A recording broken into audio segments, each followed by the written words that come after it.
దేవనామమునకు మహిమ కలుగునుగాక. మీకు నా ఉదయకాలపు శుభములు తెలియజేస్తూ ఉన్నాను. వాక్యమును ధ్యానించుకుందాం. సమూయేలు 2వ గ్రంథము 14వ అధ్యాయము 19వ వచనము.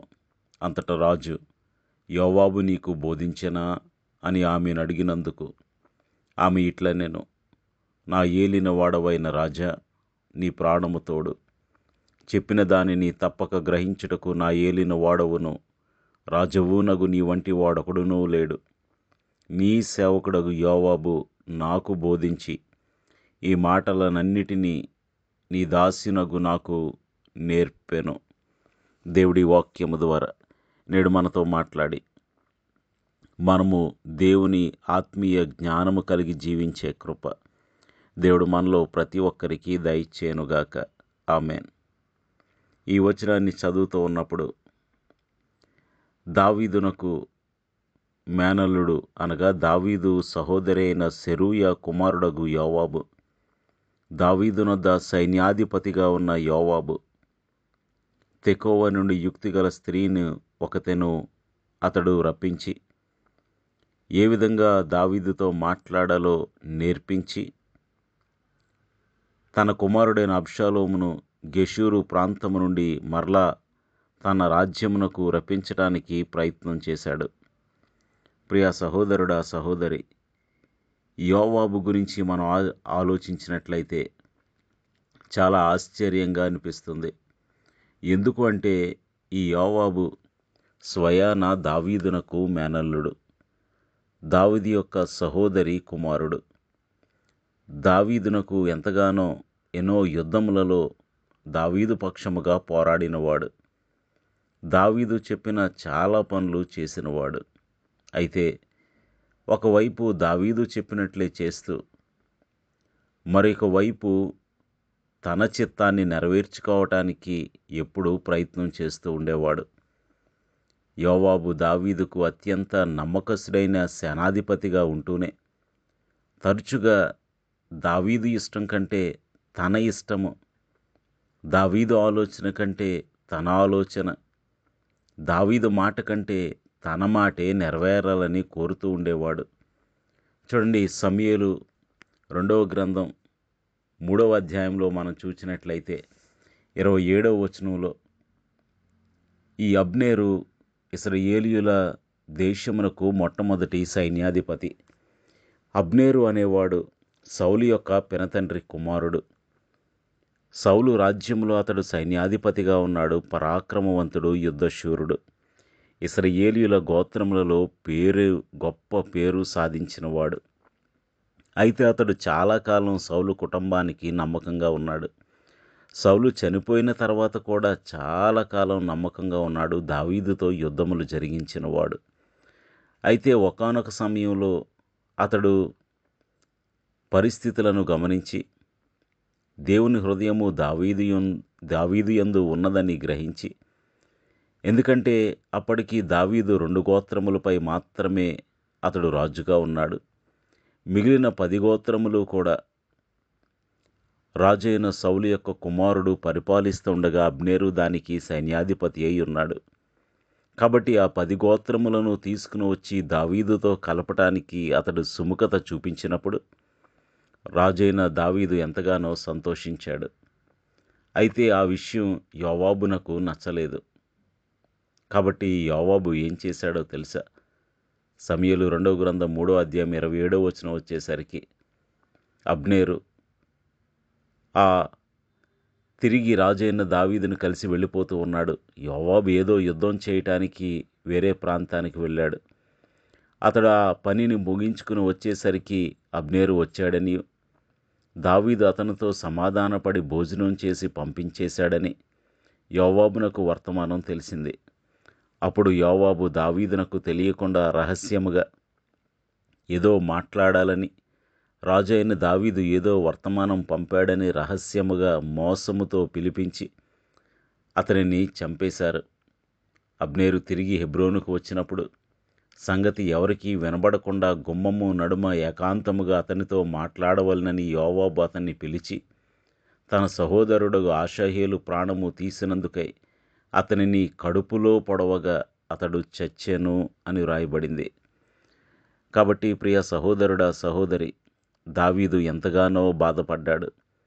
ఇశ్రాయేలీయులలో మరలా ఐక్యతను తీసుకురావటానికి ఈ అబ్నేరు ప్రయత్నిస్తూ ఉండగా ఆ ప్రయత్నమునకు యోవాబు అడ్డు తగిలాడు. ఒకవేళ అబ్నేరు వస్తే తన పోస్ట్ పోతుందని ఆలోచించాడేమో. అతడు సైన్యాధిపతిగా ఉండుట కంటే అబ్నేరు సైన్యాధిపతిగా ఉండుట మేలని దావీదు అనుకుంటాడేమో అని యోవాబు ఆలోచించాడేమో. కాబట్టి రాజు ఇష్టము కంటే, ప్రజల యొక్క ఐక్యత కంటే, ఇశ్రాయేలీయుల గోత్రముల క్షేమము కంటే తన ఆలోచనే తనకు ఇష్టమైనదిగా అతడు నెరవేర్చాడు. ప్రియ సహోదరుడా, సహోదరి, చాలామంది ఈ రోజుల్లో దేవుని పరిచర్యలో ఉంటారు. దేవునికి నచ్చినట్లే జీవిస్తాము అనుకుంటారు.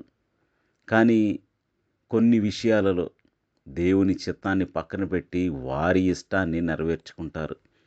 సంఘ పరిచర్యలో కూడా తరచుగా ఇది చూస్తూ ఉంటాం. దేవుని పరిచర్యే చేస్తారు, దేవుని సన్నిధిలో పాటలే పాడతారు, దేవుని సన్నిధిలో సహకారులుగా ఉంటారు.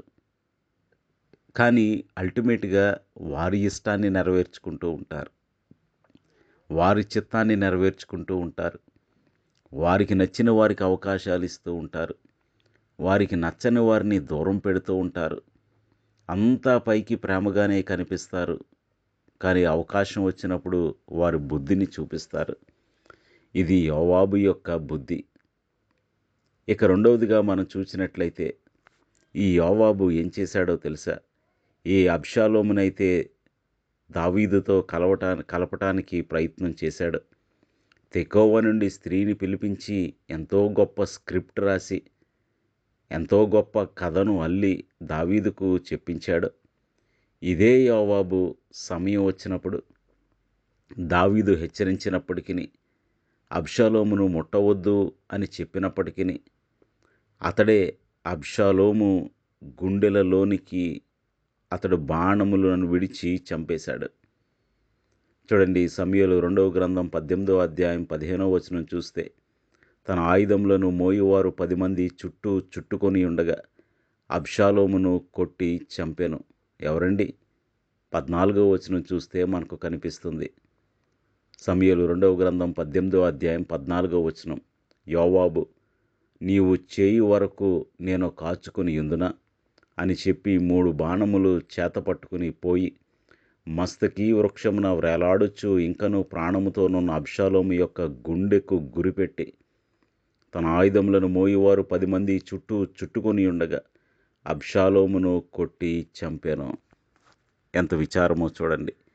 ప్రియ సహోదరుడా, సహోదరి, ఒకప్పుడు అబ్షాలోమును తన తండ్రి అయిన దావీదుతో కలపటానికి ప్రయత్నం చేసిన ఈ యోవాబే, అబ్షాలోమును కలపటానికి చిత్రమైన కథను అల్లిన ఈ యోవాబే, అబ్షాలోమును తిరిగి రాజ్యమునకు రప్పించటానికి తెకోవ స్త్రీని పిలిపించి ఏం మాట్లాడాలో నేర్పించిన ఈ యోవాబే, దావీదు నా కుమారుడైన అబ్షాలోము ఎడల దయ చూపించండి అని ఎంతో రిక్వెస్ట్ చేసినప్పటికీ యోవాబే తన చేతులారా అబ్షాలోమును చంపేశాడు.